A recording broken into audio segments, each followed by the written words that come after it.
Hello, my friends.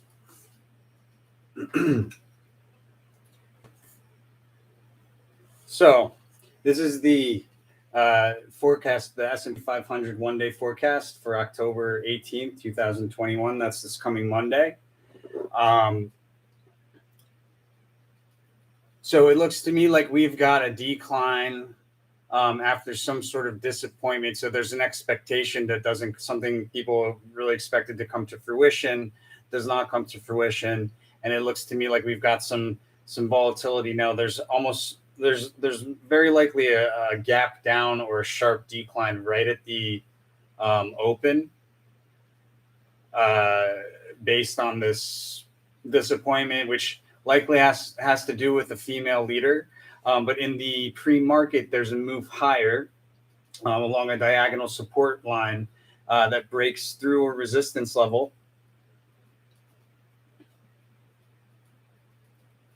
to meet another resistance level before pulling back just slightly. And that's going to be a high of the day. But off of that high, right around the open, we're going to have a sharp decline. Which also appears to be right at the open, appears to be a trade opportunity, or just prior to the open, if you can trade prior to the open.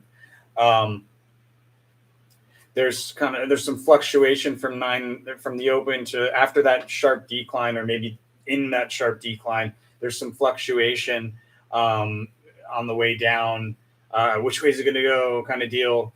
And then off of a support, we have out of a scary decline around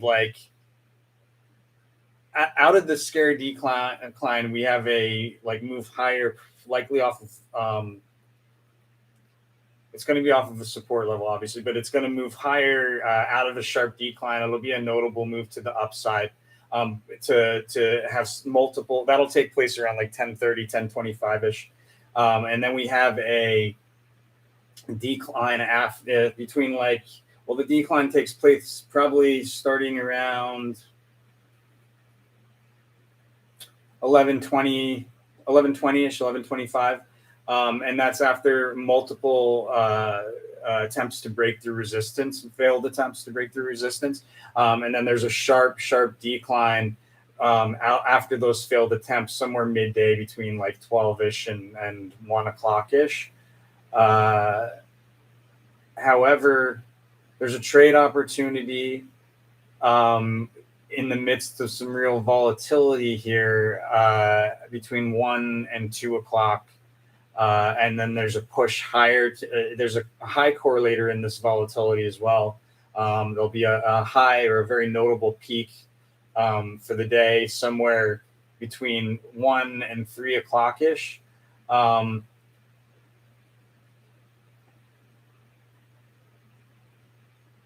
And then it looks to me like the main low is at the end of the day, possibly.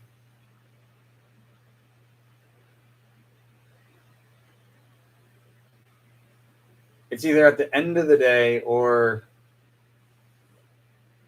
tomorrow morning, or both. It looks to me like tomorrow morning, or excuse me, I should say Tuesday morning. So Tuesday the 19th. It looks like the trade opportunity to get out of those shorts. And also the high low correlators are also correlating with a trade correlator card. So what that means is that the highs are most likely a trade opportunity. It's the Princess of Swords, means that it's an opportunity to position myself for both sides of the market again. A push higher through out of some real scary declines. It seems to me like there's a ton to push it down, or it'll seem to a lot of people like there's a ton of headwinds that would push it down, but it goes up between 2 and 3-ish at some point. And then again, we have a kind of a petering out of volatility and volume, but then in the last hour, but then a big push right around the close, and that's the completion of a trend. So I'm going to assume the upward movement for that day. remains to be seen fully, but the following day, there should be an opportunity to sell out of any short positions right around the open for a handsome profit. There's also a lot of fluctuation that day, but we'll get into that in a little bit. All right, guys, I hope this is helping. It's not like I pulled this out of a hat, guys. This takes hard work.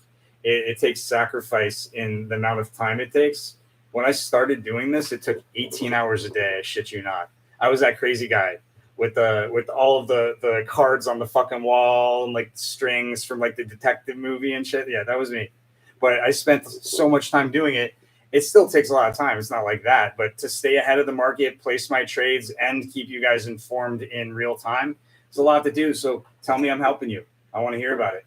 Like, subscribe, share, follow, whatever the hell it is. Go to the website and subscribe. Get on the mailing list. We send out a free S&P 500 1-month overview. So whenever you hear me talking about this 1-month overview that I'm looking at, people on the mailing list get that free, and they get it like a week ahead of the month that the prediction's talking about. Our September overview was I think it was like 96.8% or 98.6, something like that. It was like right around there. Let's say 97. It was 97% accurate. And there is a post on here somewhere or on the website, or actually we sent out another newsletter that reviews what the accuracy was and goes through each statement. So we always hold ourselves accountable. I'm not here to hoodwink people. It's free, guys. Like, why are people so fucking paranoid? It's so silly. All right, guys, have a good night. Talk to you later.